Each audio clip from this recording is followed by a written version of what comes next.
Assalamualaikum warahmatullahi wabarakatuh. Alhamdulillahirabbil alamin wassalatu wassalamu ala asyrafil anbiya'i wal mursalin Sayyidina Muhammad wa ala alihi wa sahbihi ajma'in.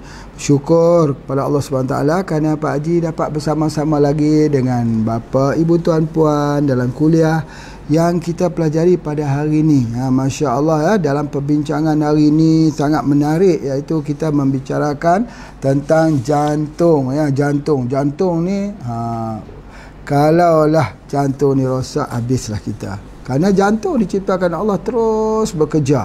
Sejak hari pertama jantung tu dihidupkan, dia macam mesin lah. Kalau dia berhenti, matilah kita. Jadi oleh sebab itu jantung ni penting sekali. Dan 50% kematian di Malaysia ialah kerana serangan jantung ataupun stroke. Atau kita panggil penyakit kardiovaskular. Kardio tu jantung. Kalau otak, cerebrovaskular. Itu dia antaranya. Baik. Jadi sakit jantung ini yang Pak Haji nak ceritakan di sini, bahawa dia berlaku ini non-stop, terus menerus. Apakah salah makanan kah? Apakah salah tak ambil herba kah? Apakah salah kita tidak ada riadah kah? Banyak faktor-faktor yang menyebabkannya. Daripada graf yang Pak Haji lihat itu terus meningkat.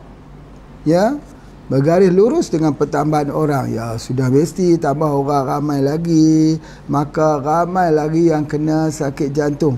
Ya, dia tak jadi begitu, tetapi dia jadi semakin bertambah. Pertambahan manusia di atas muka bumi ini, ya, pertambahan sakit jantung tu jauh lebih tinggi. Itu keturunan dia. Masya Allah, Masya Allah. Baik. Oleh sebab itu, maka cuba kita fahamkan sikit tentang sakit jantung ni. Yang paling bahaya dia orang yang isap rokok lah. Paling bahaya. Kalau dia masa muda, dia belum ada sakit apa, dia memang dia tak akan rasa apa-apa isap rokok.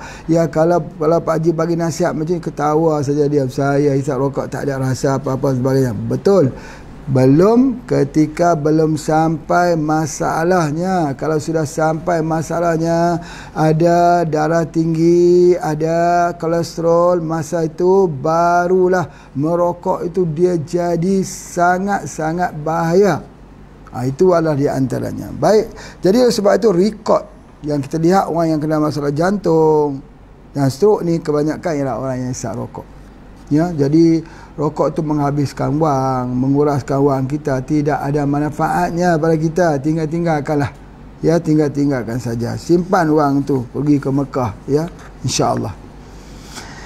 Baik, kalau begitu, faktor yang kedua ialah faktor hipertensi, tekanan darah tinggi, tak mahu turun. Makanannya, boleh kita katakan kalau garamnya, apakah makanan-makanan yang ada pada hari ini, makanan-makanan penyedap makanan, bahan-bahan aditif yang dimasukkan di situ, ya Allah, membinasakan sistem tubuh badan kita, menyebabkan hipertensi. Kalau kita duduk macam ni, kita bangun gelap saja, itu hipertensi lah tu. Begitu ya. Kalau begitu kita tengok kebah-kebah di ujung jari, itu mula dah petanda sebagainya. Umur 35 ke bawah, insya-Allah dia tak rasa. 35 hingga 40 dah mula rasa sikit-sikit. 40 ke atas dah mula tunjuk simptom. Itu yang berlaku ya. Dan jadi oleh sebab itulah banyak ya, antaranya ialah kita boleh sebut kata boleh terjadi kerana kita ni tak aktif ya. Kadang-kadang kita ni fizikal kita ni, kita jadi makan tidur. Itu pun boleh jadikan seseorang itu jadi obesity, gemuk. Jadi gemuk. Jadi oleh sebab itu maka kita kena ada riadah. Dan menurut WHO ada satu buah yang sangat istimewa untuk mencegah daripada obesiti ini dan selamat, tak rosak hati, tak rosak liver kita. Buah apa itu? Garcinia. Sudah Pak Haji keluarkan ada satu produk namanya namanya asam slim. Ya, jadi asam slim ini, jadi kita boleh tengok asam slim, iaitu daripada pokok Garcinia, buah Garcinia ini, ambil dia satu hiris saja, masuk ke dalam gelas begini, tuang air panas, tutup dia. Setelah air panas tutup dia begitu. Nanti bila kita dia sudah dingin ataupun hangat-hangat kuku, kita minum. Itu sebagainya. Dia akan memberikan kesan kepada otak kita, ya, di mana bahan tersebut itu dipanggilkan hydroxycitric acid. Hydroxycitric acid itu ada dalam buah Garcinia. Kalau kita kat Malaysia buah apa? Asam glugur. Ya, asam glugur itu Pak Haji bagi namakan asam selim. Bukan buah asam tu selim, asam tu gemuk. Asam tu pun bulat saja, tapi bila ambil jadi selim.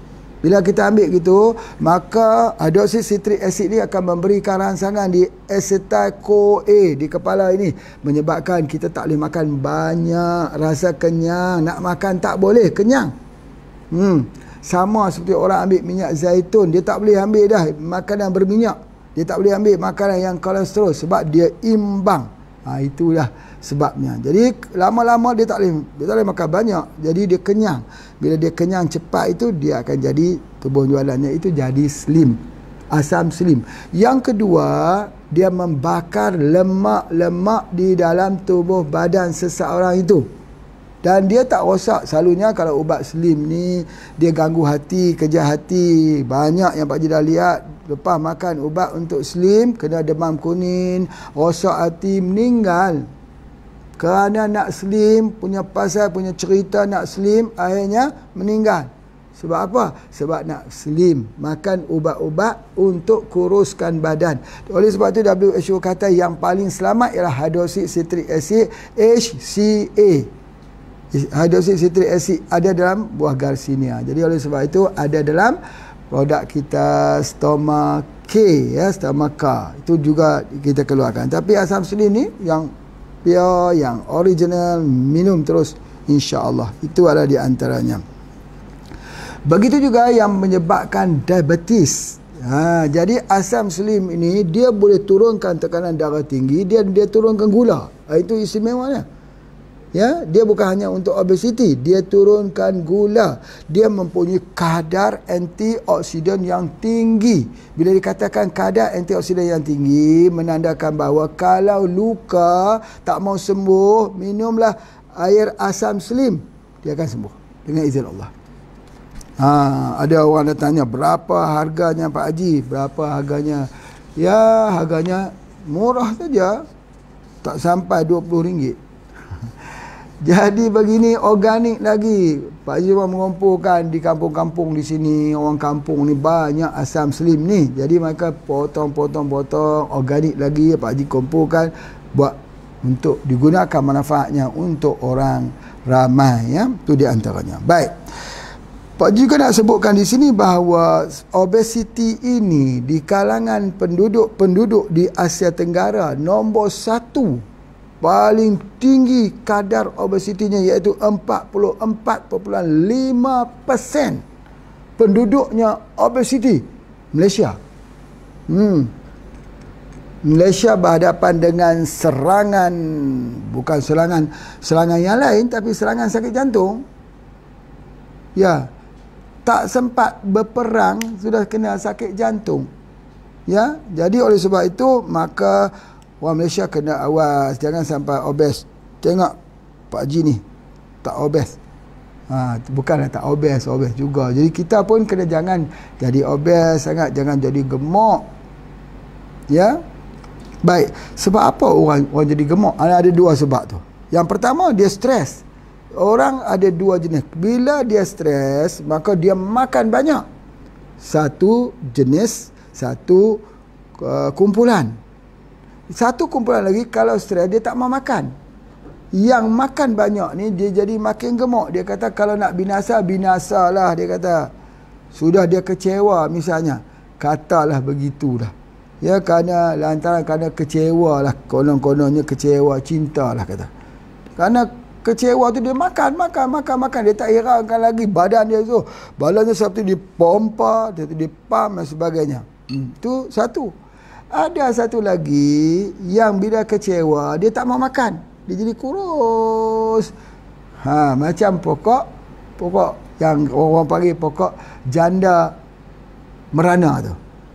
Dia kurus. Sebab apa? Jadi jenis dia macam tu. Tetapi tak mau makan pun tak elok, makan banyak pun tak elok. Jadi kita kena ambil asam slim.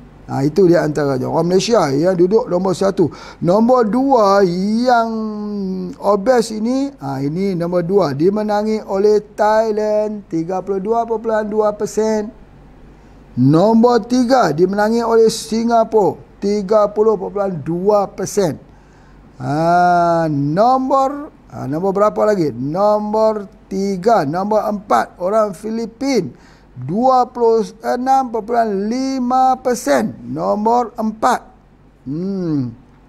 Subhanallah. Nombor 5 mana Nombor 5. Nombor 5 ialah Indonesia. Masya Allah, terbaik. Tahniah pada orang Indonesia yang tak obes. Jadi macam mana kalau orang Indonesia yang obes? Ya tak apa, jadikan tak obes saja. Ya itu tahniah lah juga. Baik, yang kedua, yang keenam, Yang keenam yang tak obes di sini ialah orang-orang Myanmar. Myanmar 18.4% saja yang obes daripada penduduknya. Dan kalau kita tengok orang di mana lagi iaitu orang di Laos 13.3% saja.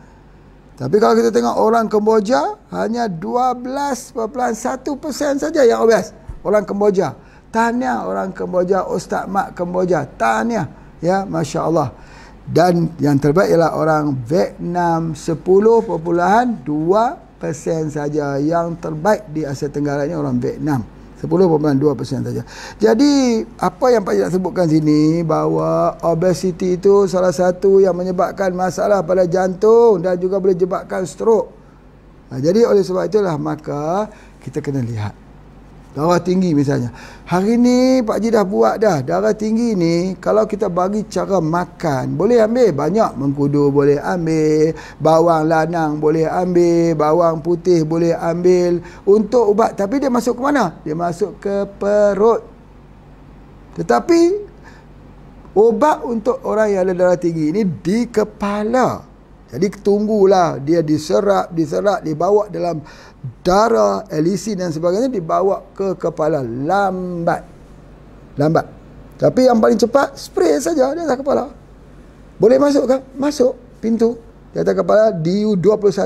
Orang yang ada masalah darah tinggi ni, sakit di dua bahu ni, sakit kram, nak begitu, sakit. Tambah nak angkat, kadang-kadang tak boleh. Sakit lengan, diikuti dengan sakit lengan. Kalau dia pergi cek, doktor kata tak ada tekanan darah tinggi, tidak ada. Betul. Dia bermula dengan darah kental. Sakit sini darah kental, sakit sini darah kental, sakit lengan darah kental. Itu sakit itu kerana darah kental. Maka akibat pada darah kental itulah akan jadi pecah pembuluh darah. Boleh jadi pecahnya di dalam otak, jadi stroke, boleh jadi serangan di jantung, angina pectoris, dan akhirnya serangan kardiovaskular, ya, serangan apa kita panggil corona. Jadi itu di antaranya. Jadi oleh sebab itu maka bagaimana cara kita merawat untuk sakit jantung ini. Itu yang Pak Ni nak sebutkan dekat sini ni. Yang pertama sekali ialah darah tinggi kena jaga. Ya, darah tinggi. Macam mana nak jaga darah tinggi supaya jangan jadi tinggi? Kita terpaksa guna stroke spray. Ini pun ada orang petika juga, dia kata, Pak Haji, saya bukan stroke, kenapa nak suruh saya spray di atas bala ini dengan stroke spray? Itu nama istilahnya. Mungkin kita perlu fikir tukar nama lain saja kalau itu disalah artikan. Tapi itu sebenarnya. Ya, sebenarnya. Sebab itu darah semua itu akan berkumpul, beku di atas DU21. Sebab itu kena bekam. Kalau kita tak biasa bekam, kita spray dengan itu supaya dia pecah darah beku yang ada di atas kepala kita itu. Itu adalah di antaranya. Jadi, oleh sebab itu maka kita kena ingat, ya, bila kita katakan penyakit kardiovaskular ini ialah dia tentang blood circulation, peredaran. Ya, dia terlibat dengan pembuluh darah dan sebagainya. Jadi oleh sebab itu maka kita kena berhati-hati, ya, dengan serangan penyakit kardiovaskular ini. Baik. Hari ni Pak Haji nak bagi tahu ada dua rahsia yang sangat penting untuk orang yang ada masalah jantung. Tulis ya, ambil buku, tulis betul-betul, tulis. Pertama sekali menggunakan bunga raya. Bunga raya, Hibiscus rosa sinensis, bukan Hibiscus sabdarifa. Kalau Hibiscus sabdarifa itu adalah rosella atau roselle. Kalau Hibiscus rosa sinensis itu bunga raya, bunga kebangsaan negara Malaysia, bunga raya. Jadi oleh sebab itu, maka bunga raya tersebut kebiasaannya dibuat shampoo untuk kepala, untuk hitamkan dan mengelakkan daripada gugur.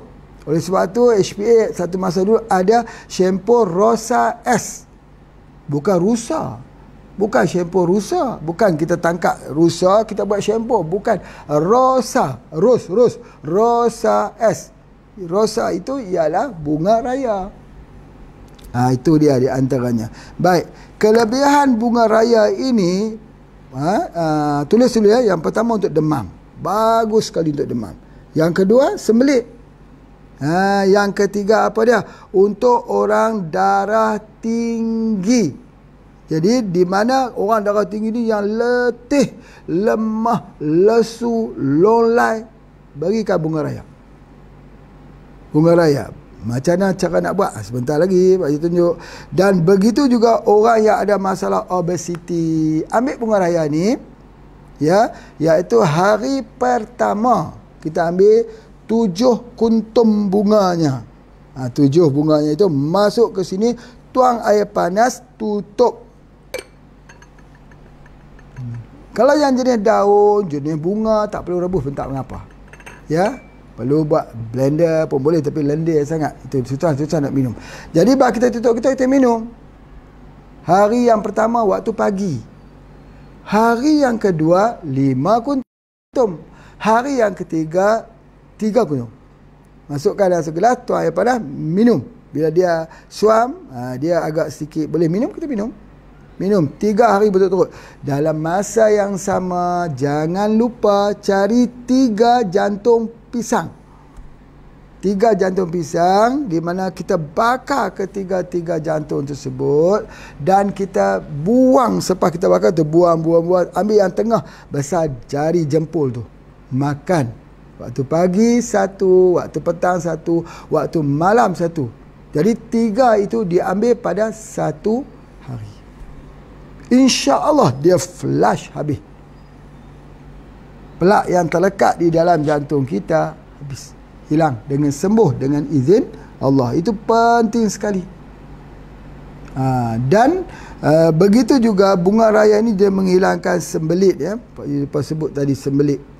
Ya, kalau Pak Haji dah sebut dah, ya jangan lupa sembelit. Dan obesiti ini yang paling utama untuk hilangkan obesiti. Baik, nah, satu lagi yang Pak Haji nak sebutkan ialah bila kita menggunakan bunga raya ini, sebab tu bunga raya kita perhatikan dia warna merah kan. Warna merah itu ialah jantung. Itu blood circulation lah. Cara kita mana. Rosella boleh. Tapi ini perawatan menggunakan bunga raya. Sangat-sangat baik. Jadi kita minum air bunga. Minum air bunga. Air bunga ros. Bagus tak? Bagus. Air bunga ros merah. Sekuntum mawar merah. Jadi kalau orang kata sekuntum mawar merah, sekuntum mawar merah tu ialah untuk sakit jantung. Macam juga orang kata sedangkan lidah lagi tergigit, sakit jantung. Bila sakit jantung, lidah dia akan pergi ke kiri, maka tergigit. Sekuntum mawar merah untuk orang sakit jantung. Jadi mawar boleh guna juga. Selain pada bunga raya, mawar itu baik untuk rawatan jantung sebagainya. Jadi subhanallah, kita sudah menemui beberapa formula untuk sakit jantung. Dan ada yang Pak Haji keluarkan satu produk namanya jantung hati. Jantung hati. Satu botol tu hanya 10 saja. Ambil cukup 3 kapsul hingga 10 kapsul. Ambil setiap malam 1 saja. Lepas itu mesti minum minyak zaitun Palestin. Nanti malam tu panas sekali badan kita, dia flush keluar habis. Itulah cara supaya arteriosklerosis itu terbuka. Tak perlu buat operation, tak perlu. Operation itu menyakitkan saja. Kalau sudah kita rawat ini sembuh, bukanlah berartinya Pak Haji melarang kita guna, bukan. Jangan salah faham. Pak Haji nak ceritakan bahawa mulakan ini dulu. Yang mudah-mudah, yang minum-minum, makanan-makanan yang enak-enak dulu. Guna jantung hati bersama dengan minyak zaitun. Itu adalah antaranya. Kemudian Pak Haji nak sebutkan bahawa orang yang ada masalah sakit jantung ini, dia akan pergi dengan sejajarnya usia. Usia tu dia cepat marah.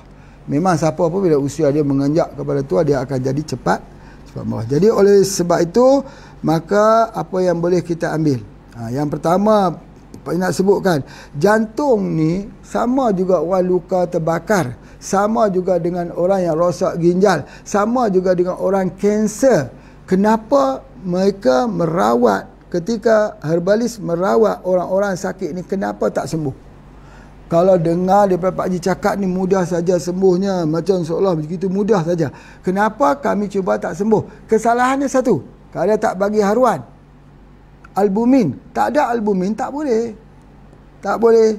Kita nak sampai bantuan kepada orang yang sedang duduk, ya, orang yang sedang berada terkepung di dalam banjir, duduk di atas bumbung rumahnya. Kita nak tolong dia. Kita sebut, aku nak tolong dia, aku nak tolong dia. Boleh tolong tak? Tak boleh tolong. Nak tolong dia kena ada perahu, kena ada bot, kena ada kapal untuk tolong pergi ambil dia. Sama juga dengan menggunakan herba. Nak tolong orang sakit jantung, boleh nak tolong. Macam mana nak tolong? Tidak ada kendaan nak tolong. Kendaannya itu ialah albumin, kapsul haruan.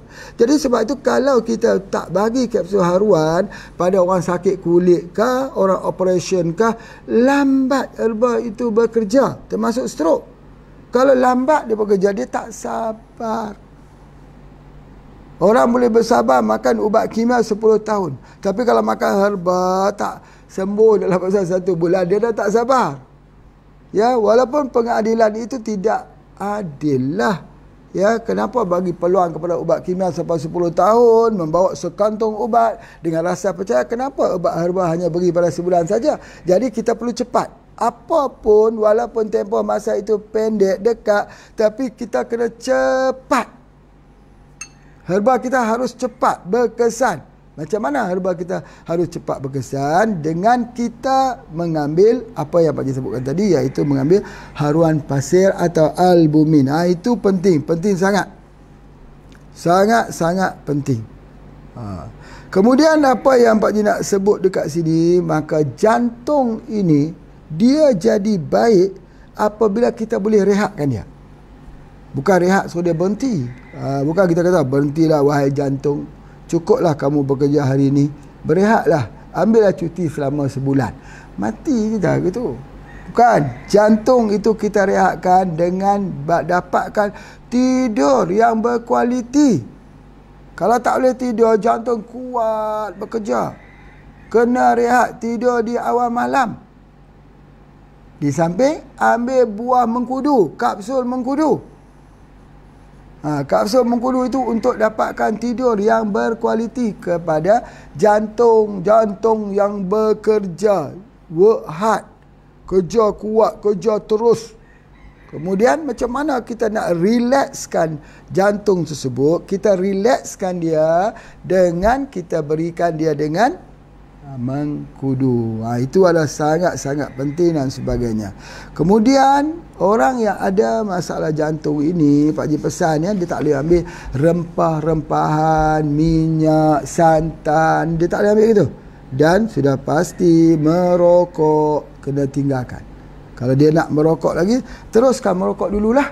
Biar dia insaf tak mau merokok, barulah pada masa itu kita rawat menggunakan herba. Masya Allah, ya. Baik. Kemudian seterusnya Pak Haji nak sampaikan juga, kita boleh gunakan juga omega 3 untuk jantung. Sama seperti mana kita gunakan albumin.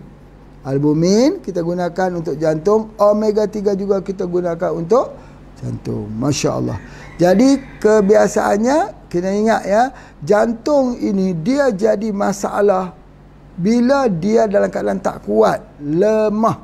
Kenapa dia jadi lemah? Kerana kadang-kadang air tak keluar daripada tubuh badan.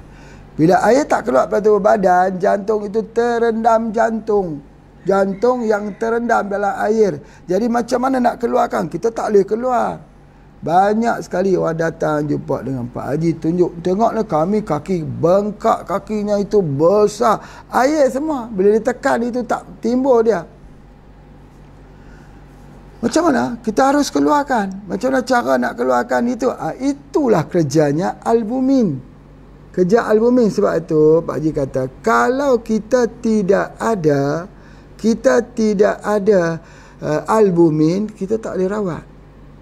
Bukan sakit jantung, apa pun, termasuklah sakit kulit. Sakit kulit pun macam itulah juga. Kita tak boleh sembuh kalau kita tak berikan dengan kapsul arwan, sebab dia adalah merupakan, Pak Haji sebut sebagai apalah, front line.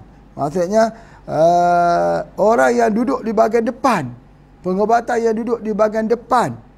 Kalau apa masalah dalam diri kita, maka asid amino ni pergi dulu. Asid amino itu apa? Asid amino itulah yang memperbaiki semua kelemahan yang ada pada tubuh badan kita. Begitu jugalah dengan pohon-pohon. Pohon-pohon kenapa ya? Kenapa pokok durian tak sedap? Buah durian keras. Bahasa kita panggil mangkar. Keras, buah tu tak manis, tak sedap. Sebab apa? Sebab tak cukup asid amino. Di mana nak dapat asid amino ni? Dapat daripada ikan.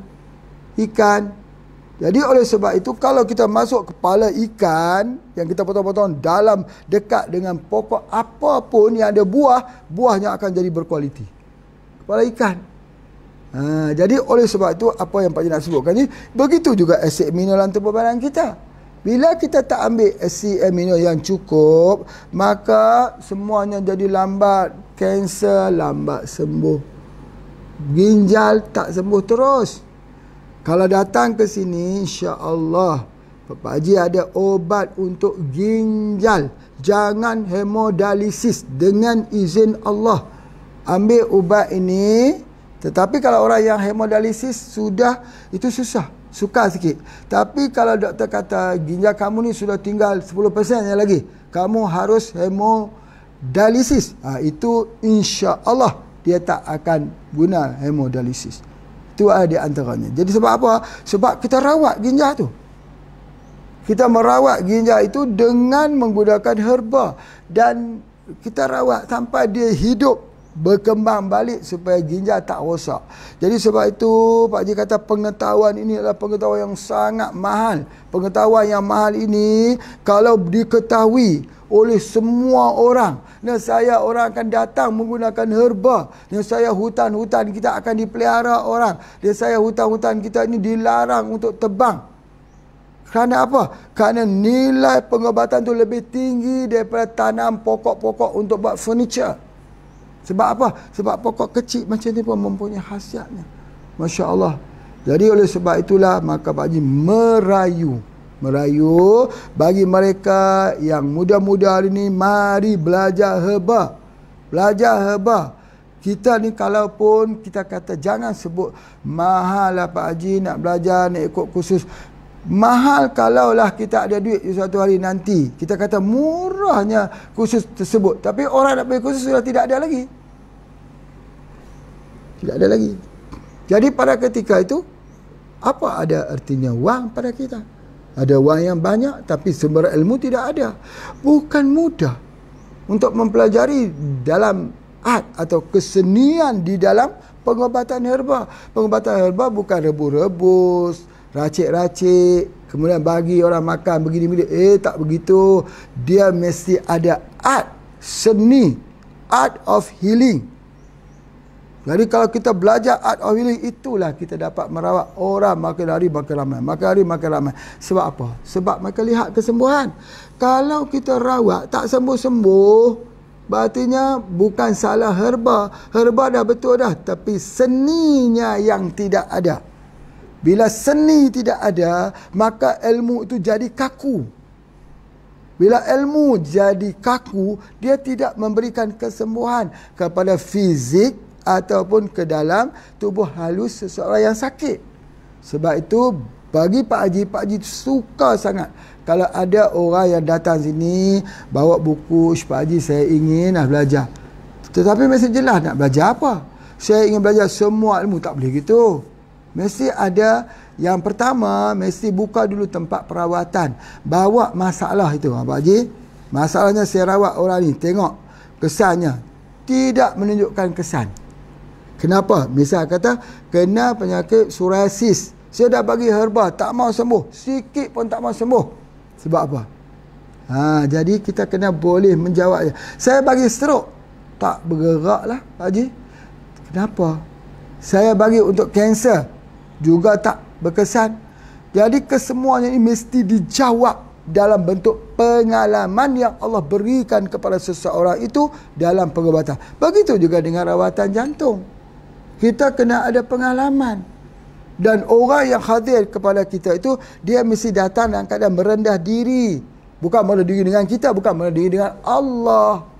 Dia tak boleh sombong, dia tak boleh tunjuk pandai. Kalau dia kata begini, dia komplain herba yang kita bagi ni, dia tak akan jumpa jawapan. Dia kena ikut. Dia kena ikut sebab ini adalah merupakan pengalaman. Jangan ubah-ubah. Kita bagi 3, dia ambil 1. Tidak, dia kena ambil, dia kena terima. Ini adalah pengalaman, pemerhatian kita observe, kita lihat dan menunjukkan kesan yang positif. Itu yang Pak Haji nak sebutkan. Jadi insya-Allah bagi mereka-mereka yang ingin untuk mendalami dalam ilmu herba ni, bolehlah menghubungi dengan Cik Asilah untuk mendapatkan keterangan bila kami dapat belajar di sini, kemudian di mana kami nak tinggal sebagainya. Tak boleh ramai-ramai. Kita cadang itu nak buat kursus, tak boleh ramai sangat. Tidak ada tempat nak duduk kat sini. Kalau setakat 10 orang tu bolehlah belajar. Yang lain-lain tu sebagainya. Dan datang dengan hati yang bersih. Jangan datang dengan hati yang nak menguji. Di sini bukan tempat nak uji-uji siapa pandai. Pak Haji tak mengaku jadi pandai. Jadi nak di sini tempat orang yang tawaduk. Datang dengan hati yang rendah kepada Allah. Tentang keilmuan ini bukan milik manusia, tetapi dia adalah keilmuan daripada Allah Subhanahu Wa Taala. InsyaAllah kita jumpa lagi pada esok hari. Mohon maaf kerana hari ini Pak Haji tak dapat untuk nak bagikan yang panjang-panjang, tak sempat sebenarnya sebab banyak sangat aktiviti-aktiviti kita yang kita sedang menanti untuk kita kerjakan. Tapi insya-Allah nanti esok Pak Haji akan qada balik, maksudnya panjang. Baik, terima kasih. Assalamualaikum warahmatullahi wabarakatuh.